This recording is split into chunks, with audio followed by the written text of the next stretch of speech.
बेगमगंज से हमारे संवाददाता शरद शर्मा की स्पेशल रिपोर्ट। इस खबर के प्रस्तुत करता है Dulhe Raja men's wear, Maharana Pratap road girls school के पास बेगमगंज। दूल्हे राजा मेंस वेयर गणेश विसर्जन चल समारोह। बेगमगंज के HP public higher secondary school में पिछले 14 वर्षों से लगातार परंपरा निभाई जा रही है। इस क्रम में इस वर्ष भी गणपति बप्पा की स्थापना बड़े ही धूमधाम और भक्ति भाव के साथ की गई। आज गणेश जी की विशाल चल समारोह विसर्जन के लिए निकाला गया जुलूस। इस बार का चल समारोह सबसे अलग और सबसे अनोखा रहा, क्योंकि इसमें महिलाओं ने अहम भूमिका निभाई। सड़क के दोनों किनारों पर हजारों की संख्या में लोग खड़े होकर इस अद्भुत नजारे के साक्षी बने। चल समारोह की शुरुआत भव्य महाआरती से हुई। इसके बाद महिलाओं ने अपनी वेशभूषा और कर्तव्यों से अपना दिल जीत लिया। वानर सेना की प्रस्तुति देख लोग दंग रह गए। 4 घोड़ों ने चल समारोह की शोभा बढ़ाई। छात्राओं ने महाराष्ट्रीयन साड़ी पहनकर घोड़े पर सवार होकर अपनी वीरांगना जैसी झलक पेश की। महिलाओं के डमरू दल की प्रस्तुति और डीजे की थाल पर थिरकते भक्तों ने पूरे वातावरण को भक्तिमय कर दिया। नगर में पहली बार गुब्बारों से वर्षा की गई, जिसे देखकर बच्चे और बुजुर्ग सभी मंत्रमुग्ध हो उठे। पूरा नगर गणपति बप्पा मोरिया, अगले बरस तू जल्दी आके जय घोष के गूंज उठा। ढोल नगाड़े, घंटनाद और भक्ति गीतों की मधुर ध्वनि के बीच जब धूप और कपूर की सुगंध फैली तो ऐसा प्रतीत हुआ मानो स्वयं विघ्नहर्ता गणेश जी पधार कर भक्तों को आशीर्वाद दे रहे हों।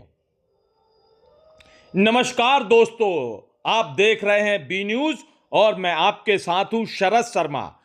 आज हम आपके लिए लेकर के चलते हैं भगवान गणेश के एक अनोखे रूप की कथा की ओर।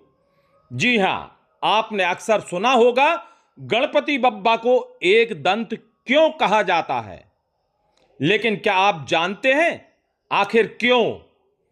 क्योंकि गणेश जी का सिर्फ एक ही दांत है। इसके पीछे छुपी हुई एक बेहद रोचक और प्राचीन पौराणिक कथा है।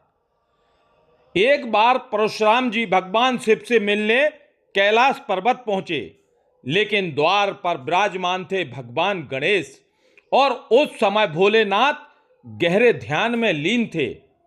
शिव जी का ध्यान भंग ना हो, इसलिए गणेश जी ने परशुराम को रोक दिया। उन्होंने विनम्रता से कहा, भगवान अभी ध्यान में हैं, आप थोड़ी देर प्रतीक्षा कीजिए। लेकिन परशुराम जी का स्वभाव बड़ा ही उग्र था, सब लोग जानते हैं। उन्होंने गणेश जी को हटने की जिद की। गणेश जी अटल खड़े रहे और तभी परशुराम जी का क्रोध 7वें आसमान पर पहुंच गया और उन्होंने अपने फरसे से गणेश जी पर वार कर दिया। फरसे का प्रहार इतना प्रचंड था कि गणेश जी का एक दांत टूट गया। तभी से उन्हें एक दंत कहा जाने लगा। यही नहीं, महाभारत रचना से जुड़ी एक और कथा भी प्रचलित है। कहते हैं जब महर्षि वेद व्यास महाभारत लिखना चाहते थे तो गणेश जी ने लेखन का दायित्व उठाया और उन्होंने शर्त रखी कि लेखन बिना रुके चलता रहेगा। व्यास जी ने कहा, आप भी बिना रुके लिखते रहना।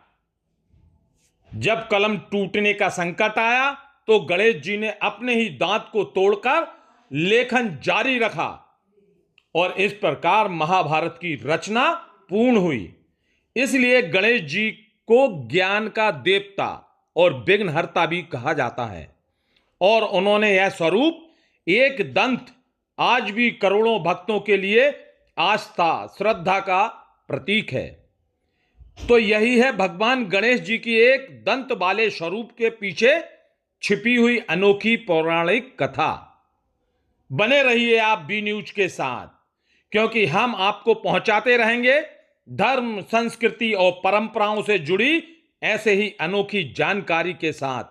गणपति बप्पा मोरिया। दूल्हे राजा इस खबर के प्रस्तुतकर्ता थे Dulhe Raja men's wear, Maharana Pratap road, girls school के पास, Begamganj. Dulhe Raja men's wear, Maharana Pratap road, girls school के पास, बेगमगंज इस खबर के प्रस्तुतकर्ता थे।